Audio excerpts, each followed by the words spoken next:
Hi, Identity Crisis listeners. This is Yehuda. I'd love to study with you in Jerusalem this summer. Every summer, our campus hosts the Community Leadership Program, transforming Jerusalem into a gathering place for learners and leaders committed to wrestling with the big questions facing Jewish life today. This summer, you can be part of this experience, learning with me and my wonderful colleagues, joining a community rooted in hope, curiosity, and possibility. Join us in Jerusalem from July 1st through 7th for the Community Leadership Program. Space is very limited. Visit shalomhartman.org/CLP to reserve your spot. Hope to see you there.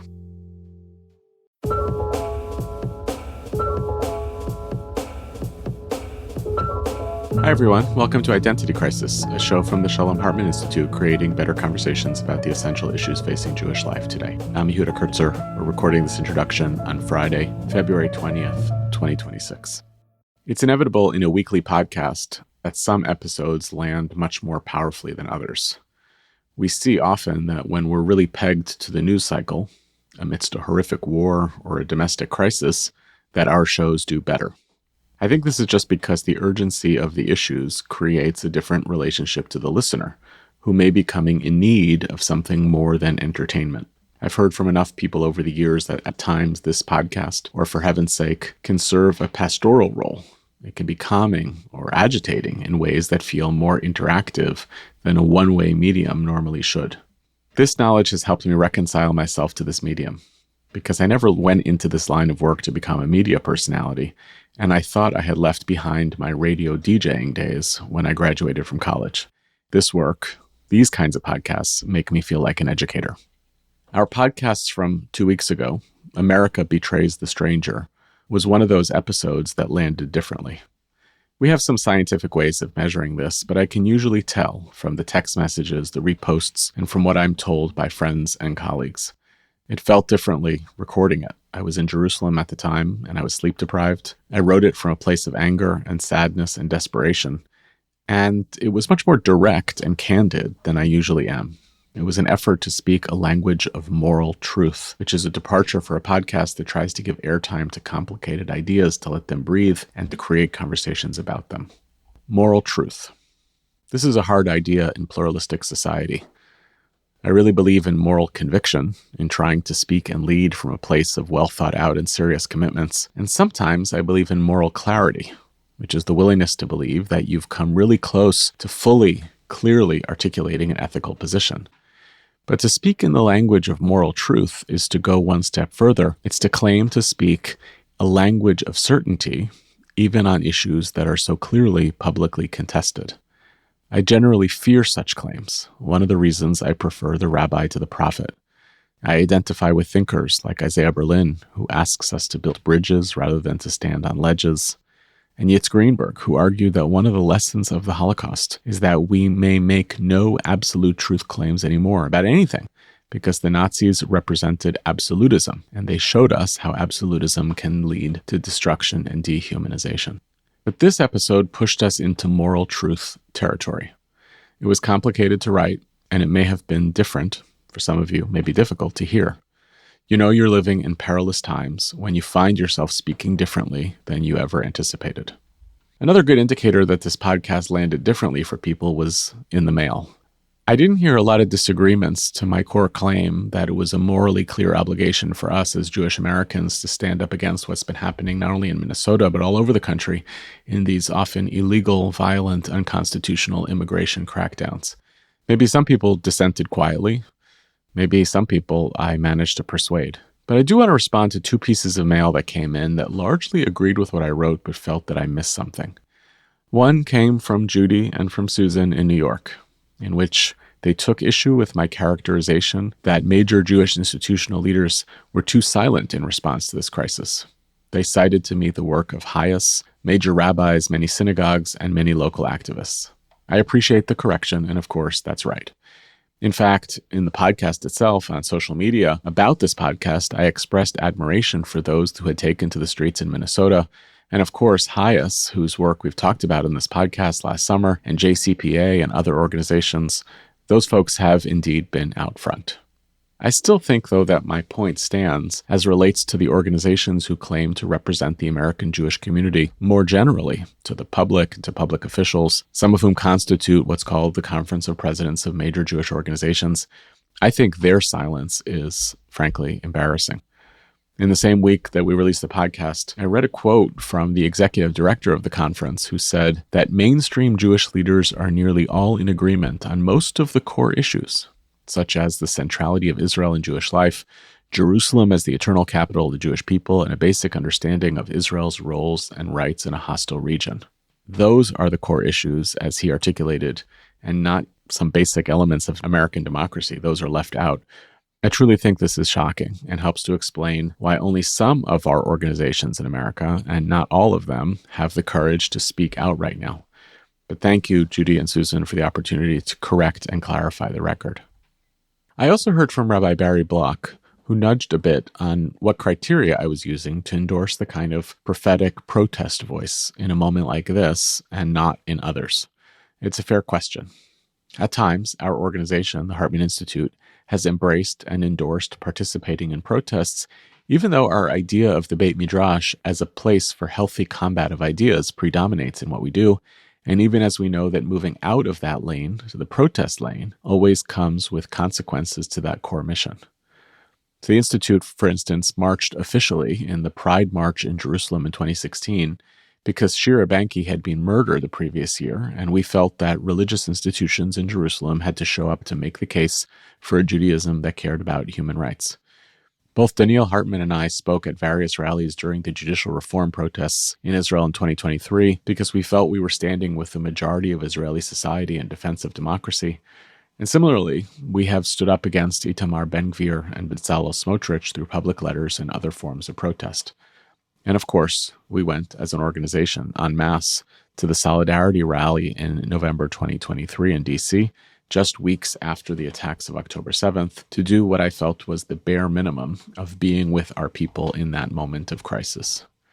So the criteria on when to speak up are not an exact science, but we're usually motivated to do so, that is to say, to make clear statements rather than to educate through our conventional means, when we can do pretty much all of the following: when something feels like an unusual moral imperative, and when our voice can give cover to other leaders to exhibit moral courage, and when we can contribute our ideas and wisdom to the cause. That enables us to step out of our lane once in a while maintaining a commitment to the integrity of our work of building an expansive Jewish people, a culture of pluralism, an embrace of the Jewish people's commitment to striving for greatness, to again, once in a while, step out of the classroom and participate in other ways of creating the plausibility structure to make those ideas come alive. Once in a while, you shed your fears about nuance and insist on some clarity. Once in a while, with the blood of our neighbor in the streets, we dare to speak the language of moral truth about what has gone wrong all around us to lead us to this catastrophe. On February 11th, there was a Jews Against ICE rally in Washington that was led and overwhelmingly attended by the Shalom Hartman Institute's favorite people, a bunch of rabbis. I couldn't go, but a few of my colleagues could. I'm thrilled to hand over the mic today to our producer, Tessa Zitter, who is behind the scenes doing the great work of making this podcast great every week, and who this week walks us through what it meant to actualize this momentary shift from the classroom to the street. Hi, I'm Tessa Zitter, the producer of Identity Crisis. I really wanted to go to this protest. My family has a long history of protest, and I'm a firm believer in the power of collective action. The opportunity to attend came up just 2 days before the rally, and it immediately brought to mind something that Yehuda said a few weeks ago in that episode, America Betrays the Stranger. None of what I'm talking about today is about me, and none of it is specifically about you. It is about we, the people, who must raise our voices in re-accepting the covenant of Americanness, its promise of the rule of law, its care for its citizenry, and its hospitality to the stranger. As a member of We, the People, that called me to show up. The events of the past weeks and months, not just in Minnesota, but across the country, have weighed heavily on me. Watching people being taken from their families and their communities, murdered in the streets and stripped of their rights through tiny screens has been heartbreaking and at the same time paralyzing. I was craving an opportunity to get out and do something, to stand in community with others and raise my voice. I will admit, I was also curious. I wanted to hear what was bringing people, particularly Jewish people, out for this moment. After years of watching so much of our community turn inward and isolate as a means of self-protection, I was excited to see such a range of Jewish organizations opening up once again and choosing to reach out to others beyond our own circles. I wanted to join them in saying, we want to be in community with you. We are here for you. I also recognize that I, Tessa, and we at Identity Crisis have an opportunity to make an impact. I have the privilege of making a show every week that is heard by thousands of Jewish leaders across North America and the world. By going to this rally with the express purpose of speaking up, I would do what I could to amplify the voice of this protest and call others to join in. So I bought a train ticket to DC and gathered my equipment and a colleague, Annie Beyer-Chafets. There's a running joke that Annie and I tend to come as a package deal, but she had her own reasons for wanting to attend.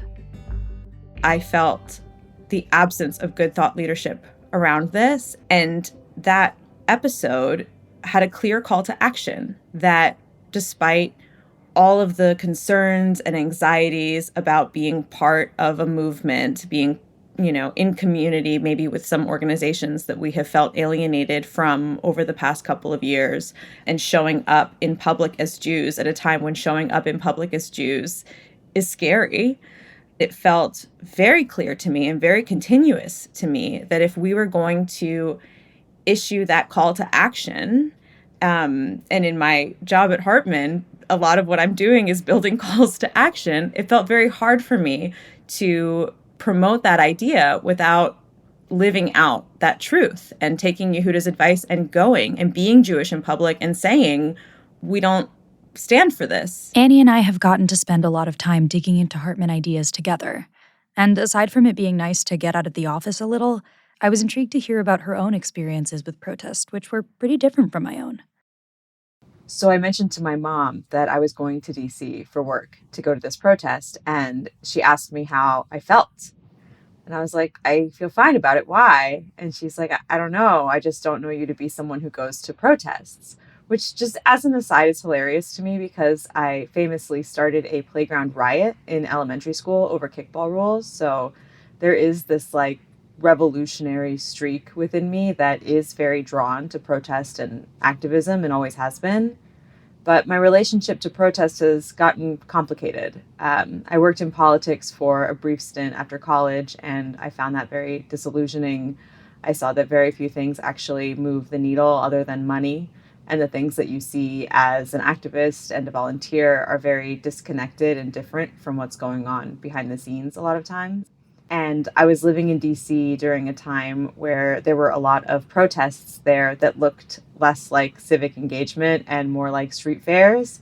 And many of them seemed like excuses to break COVID protocols more than anything. So that really made me question, what is a protest? What is a protest for? What does a protest do? Is protest important? Does it matter?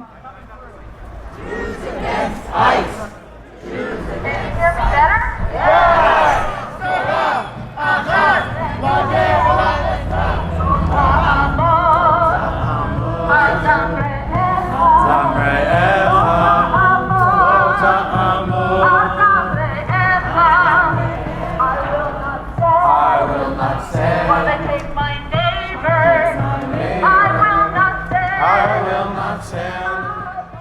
The crowd was packed in front of the ICE headquarters building. Rabbis, cantors, and lay people wore kippot and talitot and carried shofars and whistles and giant cardboard signs, some even in the shapes of shofars and whistles. They contained slogans like "Faith melts ice," "Ice is a shanda," "Let my people go," and "This is what theology looks like." They sang protest songs, old and new, in English and Hebrew. The rally was organized by Truah and Bend the Ark, but they were joined by more than 60 co-sponsoring Jewish organizations, from Highest to If Not Now. We call upon ICE agents to leave their jobs and to join us.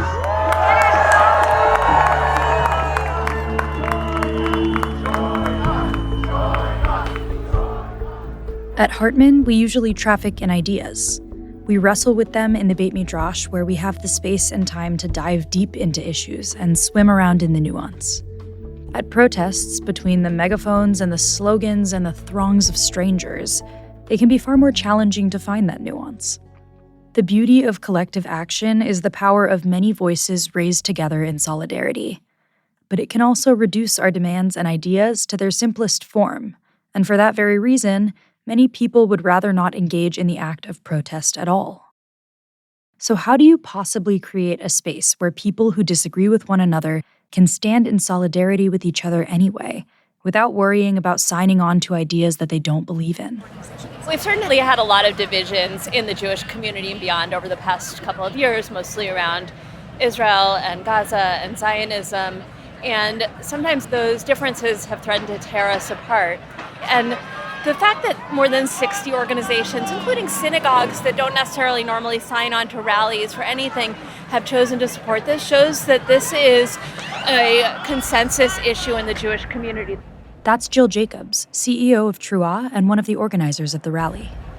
I really believe, and Truah believes, that in coalitions you come together about what you can agree on, and it might be that you don't agree on other things, but that's how we win. And especially now when there's so many emergencies and when democracy is at stake in the United States and when there's rising autocracy, we knew that we had to take action. But of course, once the ICE raids became more intense in Minneapolis and in Chicago, before that in LA, it became clear that lots of members of the Jewish community wanted to come out and to be with us. And we asked everybody who was interested in co-sponsoring to agree to the message of the rally and to be clear that it's about ICE and it's about immigrants. It's not about anything else.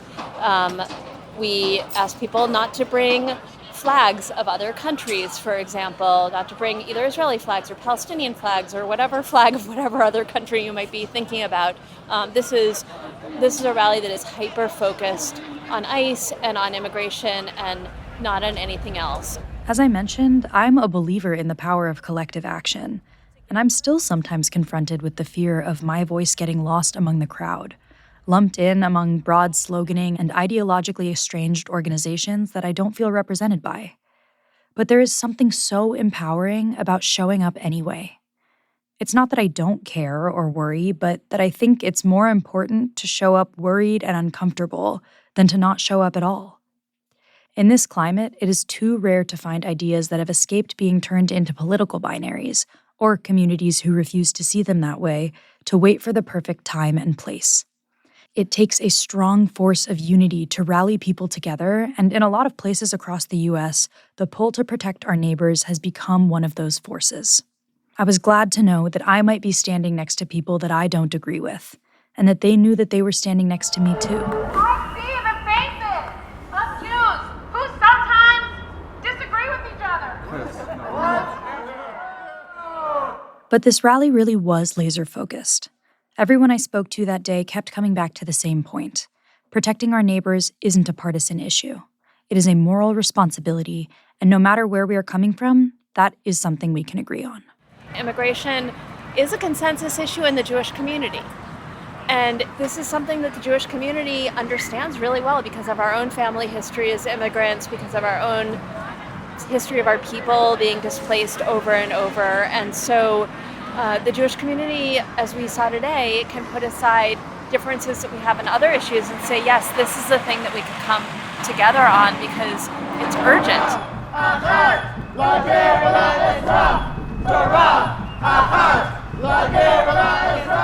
We know why we're here. We are here to stand for our immigrant neighbors and loved ones. We do this because we are furious.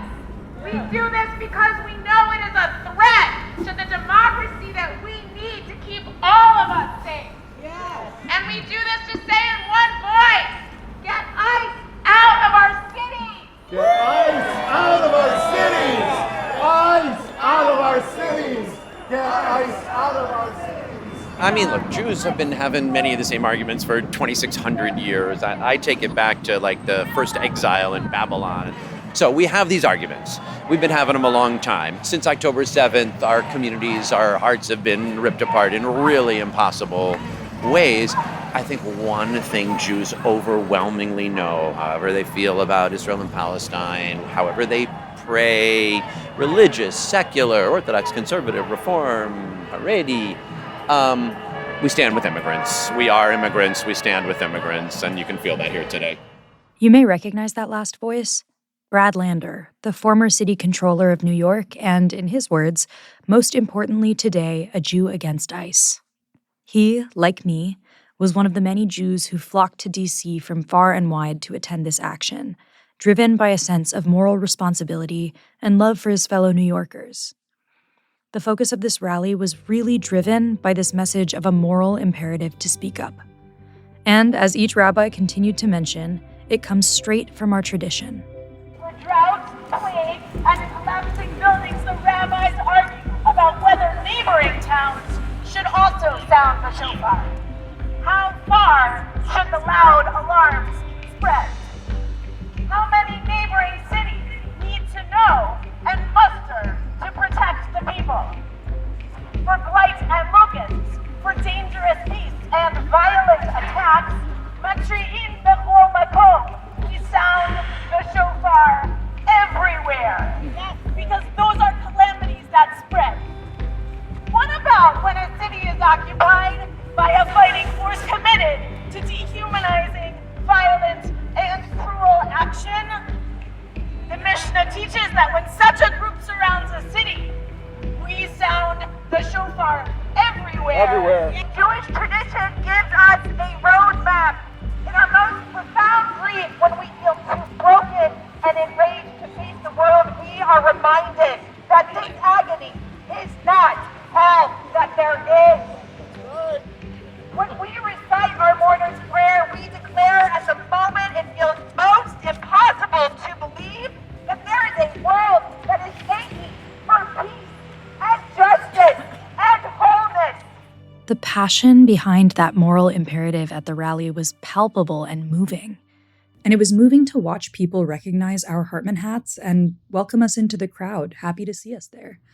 It reminded Annie of an experience that she had a while ago attending another protest with Hartman. About a year ago, we signed on to a anti-Ben Gvir demonstration and petition. I went with another colleague to that demonstration, and there were people who saw us and recognized us from, the logos on our clothes and talked to us and said, it means a lot to us that you're here, and also, what are you doing here? You don't usually show up to these things, and where have you been?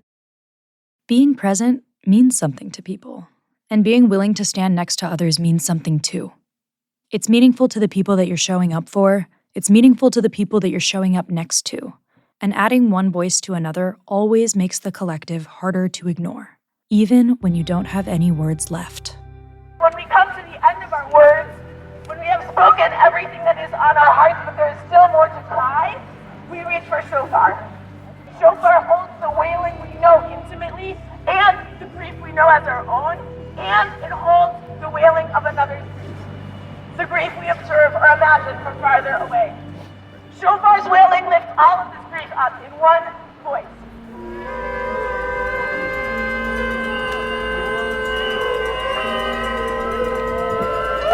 I was glad to add my voice to that collective wailing. But I kept coming back to this question that Annie asked me at the beginning of all of this. What does protest actually do? If it's about making your voice heard, what does it mean if no one's listening? If your impact was small or nobody heard you, did you still fulfill your moral obligation to oppose cruelty? If a Jew attends a protest and nobody hears them, did it even happen? I learned later that Annie was still asking herself those questions too. But during her crisis of faith, something happened. I was in an Uber in DC, and this Uber driver, who is a Kurdish immigrant, is here trying to earn money any way that he can and send it back home to his family in Turkey and hopefully bring them here at some point. And we're just having a friendly chat, and I get a call from our boss, Maytal, about something else entirely, and I'm on the phone with her really feeling the push and the squeeze of like, I'm here to do this thing, but it's a work day. And, should I have really come all this way? And I'm talking to her on the phone. And suddenly I realized that my Uber driver is also talking on the phone, on speakerphone in the car while I'm talking on the phone, and I'm getting very distracted. I wasn't really tuned into what they were saying. I had my headphones on, and so I asked my Tal to hold on a second. And when I took my headphones off, I realized that the person that he was talking to was very angry and yelling at him in English, and he really wasn't able to understand her. And because we were on speakerphone, she could also hear me. And so she started asking, like, hello, I hear you. Can you talk to me, please? And so I start talking to her, and she's very upset. She has clearly hired this Uber driver to do some work for her. And she seems to be under the impression that he took photos of private information of hers and posted them online and wanted them to be taken down. I was like, I don't know how I can help, but tell me how I can help. She was very upset, and she was screaming at me and saying, I don't even know if he's legal. I think I should call ICE. And it was so shocking to me because I've never heard anybody threaten to call ICE on somebody. It obviously happens, but it felt so strange to be in an actual situation where somebody was questioning the status of somebody, and they wanted to wield this power over him, knowing everything that would entail. And I said, look, I'm just a stranger trying to help the two of you get through a miscommunication. I don't think you need to call ICE. Tell me what it is that you want, and I will try to help communicate that to him because he doesn't speak very good English. And then she started to calm down, and she said, yes, and thank you, and I'm sorry, I'm just upset. And it felt a little bit like I was being punked, like I was on hidden camera or something, because here I am in DC. But it was a situation I've never found myself in before. And suddenly the question of, does showing up matter, looks very differently to me, because had I not literally gone to DC to go to this anti-ICE demonstration, I would not have been in the Uber to be there to talk to this woman. And I don't know if us going and standing outside of an ICE building with a bunch of shofars and signs changed anybody's minds or moved the needle on any of the policies that we were out there protesting against. And I don't know if talking this woman down on the phone changed the way that she's going to treat her neighbor.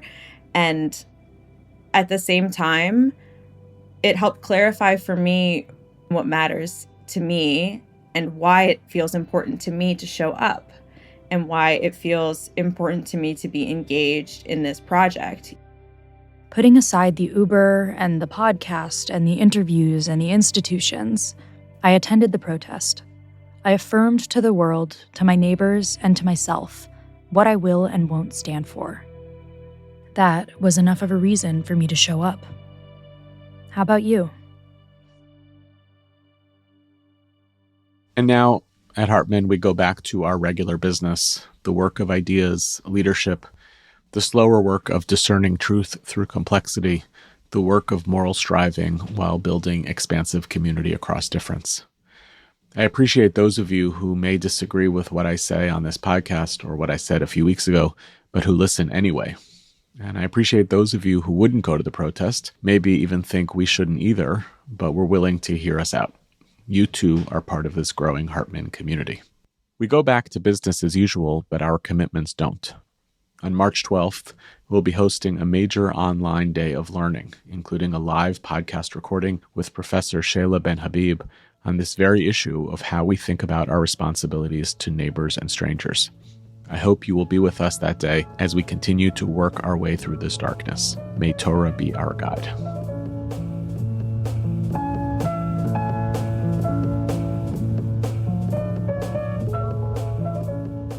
Here are some other things that are happening at the Shalom Hartman Institute. This week, educators from summer camps, Hillels, and day schools across North America will gather for our Winter Educational Impact Summit to explore and address the big questions and ideas facing Jewish educators today. This summit also marks the launch of the Hartman Educators Network, a growing community of Jewish educators who have engaged in our transformational learning experiences. Through ongoing learning, educational resources, and access to a diverse community of practice, the network will support educators as they translate Hartman ideas into their classrooms, institutions, and communities. Thanks for listening to our show, and special thanks to everyone who showed up and shared their perspectives with us for this episode. Identity Crisis is produced by me, Tessa Zitter, and our executive producer is Maytal Friedman. This episode was created with production assistance from Annie Beyer-Chafets and edited by Josh Allen, with music provided by SoCalled. Transcripts of our show are now available on our website, typically a week after an episode airs. We're always looking for ideas for what we should cover in future episodes, so if you have a topic you'd like to hear about, or if you have comments about this episode, please write to us at identitycrisis@shalomhartman.org. For more ideas from the Shalom Hartman Institute about what's unfolding right now, sign up for our newsletter in the show notes and subscribe to this podcast everywhere podcasts are available. See you next time, and thanks for listening.